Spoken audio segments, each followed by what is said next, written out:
नमस्कार। मैं प्रबल प्रताप, आपका साथी। कैसे हैं आप लोग?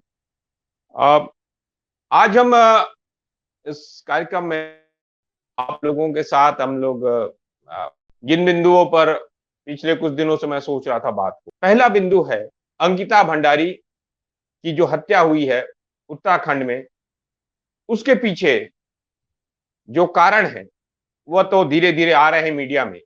लेकिन मुझे लगता है कि जिस तरीके से भारतीय जनता पार्टी के पूर्व मंत्री के बेटे की उसमें लिप्तता है, संलिप्त है, उसमें मुख्य आरोपी है, वह ऐसा क्यों कर रहा है?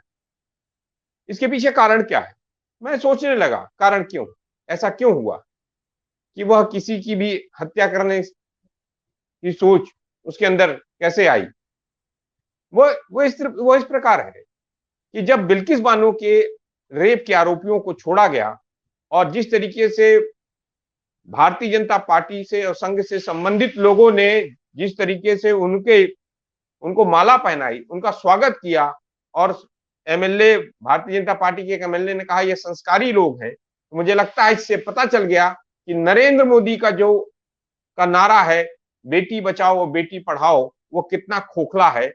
और वह सीधा-सीधा संदेश है भारतीय जनता पार्टी और आरएसएस के तमाम कार्यकर्ताओं को कि आप महिलाओं का अपमान करें, महिलाओं के साथ बलात्कार करें, महिलाओं की हत्या करें, आप लोगों को हम कुछ नहीं होने देंगे। आने वाले समय में कुछ दिन आपको जेल जाना होगा और आने वाले समय में जब आप बाहर आओगे तो हम आपका स्वागत करेंगे और आपको संस्कारी बताएंगे और आपको तमाम पद्म विभूषण विभूषित करेंगे।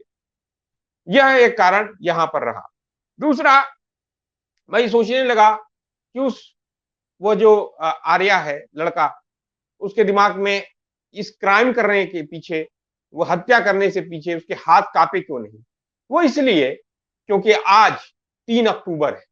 3 अक्टूबर 2000, एक साल पहले मैं ले जाता, 3 अक्टूबर 2021 को लखीमपुर खीरी में जिस तरीके से एक आंदोलन करती हुई भीड़ को जो काला झंडा दिखाने जा रहे थे और वापस जा रहे थे, उस किसानों की एक भीड़ पर अजय मिश्रा टेनी के बेटे ने थार जीप चला दी, जिसमें 4 किसान और 1 पत्रकार की हत्या हो गई। चढ़ाकर वो चला गया, रौंद दिया। और वह आज भी उसके पिता अजय मिश्रा टेनी भारत के गृह राज्य मंत्री हैं और नरेंद्र मोदी की कैबिनेट में है। उनका बाल बाका भी नहीं हुआ और इस्तीफा तक नहीं लिया गया। अगर इसके पीछे पूर्ववर्ती सरकार होती और यही भारतीय जनता पार्टी विपक्ष में होती, कितना हो हल्ला मचाती। लेकिन जिस तरीके से अजय मिश्रा टेनी को भारतीय जनता पार्टी, खासकर नरेंद्र मोदी की सरकार ने संरक्षण प्राप्त है और वह अभी भी अजय मिश्रा टेनी किसानों को अपमानित करने के लिए सारे कार्य कर रहे हैं। अजय मिश्रा टेनी अभी भी किसानों को धमकाने का काम करते हैं। आज भी वहां पर जो गवाह हैं, वह उनको पीटा जा रहा है, उनको मारा जा रहा है, उनकी कोई सुरक्षा नहीं हो रही। जबकि केस एसआईटी द्वारा सुप्रीम कोर्ट की निगरानी में उसकी जांच चल रही। अभी 2 दिन 3 दिन पहले अभी कासगंज में भी किसानों के ऊपर लाठीचार्ज हुआ, पुलिस ने लाठीचार्ज किया। पुलिस का तो लाठीचार्ज समझ में आता, किसान, लेकिन भारतीय जनता पार्टी के किसान मोर्चा के लोगों ने संयुक्त किसान मोर्चा उत्तर प्रदेश के हमारे घटक संगठन है भाकयू स्वराज, उसके कार्यकर्ताओं के ऊपर हमला करने की कोशिश की, उनके ऊपर पुलिस के साथ मिलकर पीटा उनको। यह कोशिशें क्यों हुई? मुझे लगता है यह कोशिशें इसलिए है क्योंकि भारतीय जनता पार्टी के अंदर वर्तमान में जो नरेंद्र मोदी की सरकार है, वो सीधे सीधे गुंडई को संरक्षित कर रही है। अगर नहीं होता, संरक्षण नहीं होता, तो आज अजय मिश्रा टेनी 1 वर्ष आज बीत जाने के बाद भी अपने पद पर नहीं रहता। अजय मिश्रा टेनी का इस्तीफा, बर्खास्तगी, कुछ ना कुछ हो गया होता। अजय मिश्रा टेनी उसमें मुलजिम है, 120 का मुजरिम है। उस व्यक्ति को आज अभी तक जेल के अंदर सलाखों के पीछे होना चाहिए था। वह आज हमारे भारतीय जनता पार्टी के नेतृत्व के द्वारा, नरेंद्र मोदी की कृपा से और अमित शाह की कृपा से आज भी गृह राज्य मंत्री बना हुआ है। आज हम लोग उसको याद करते हुए संयुक्त किसान मोर्चा उत्तर प्रदेश, पूरे उत्तर प्रदेश के अंदर धरना प्रदर्शन कर रहे हैं, 2 मिनट का मौन देंगे और अपना ज्ञापन देंगे। लेकिन मैं ये ही सोच रहा था, जो मैंने शुरुआत में कहा, यह सब अपराध हो क्यों रहा है और भारतीय जनता पार्टी से जुड़े हुए लोग अपराधी क्यों बन रहे हैं। और कभी आपने देखा होगा कि कभी वो पुलिस वालों को पीट देते हैं, कभी उनके नेता जो है किसी अधिकारी के साथ बदतमीजी कर देते हैं, कभी किसी ने वो उनके नेता जो है वो किसी महिला को पीट देते हैं, कभी किसी बुजुर्ग को पीट देते हैं। यानी भारतीय जनता पार्टी के नेता जो नेतागण हैं वर्तमान में, वह इस समय बौखला गए हैं और उनके अंदर एक बौखलाहट और एक अहंकार की भाव भी आ गया है। वह अहंकार का भाव धीरे धीरे एक फासिज्म की ओर, फासीवादी ताकत की ओर भारतीय जनता पार्टी को ले जा रहा है। आने वाले समय में हो सकता है कि आने वाले समय में भारत के संविधान पर बहुत बड़ा खतरा तो मंडरा ही रहा है। हो सकता है भारतीय जनता पार्टी आने वाले समय में भारत के संविधान को भी तहस नहस कर दे और भारत के लोकतंत्र को समाप्त करने की घोषणा करके इसको एक राजशाही में बदल दे। जैसे आप लोगों को याद होगा आने वाले समय में, पिछले समय में, कुछ समय पहले जब राजशाही हुआ करती, तो जब राजा को कोई चीज पसंद नहीं होता था या किसी को दोषी हो जाता था, उसको सजा देना होता था, तो वह क्या करते थे, हाथी के पूरी अपनी बटालियन भेजकर, दस्ते भेजकर उस पूरे गांव को पूरे तबाह कर देते थे। और आज उत्तर प्रदेश और तमाम जिलों में, तमाम प्रदेशों में भारतीय जनता पार्टी की नीतियों से असहमत, नरेंद्र मोदी की नीतियों से असहमत, योगी आदित्यनाथ की नीतियों से अगर कोई असहमति जाहिर कर रहा है तो उसके घर को गिराने में बुलडोजर भेज दिया जाता है।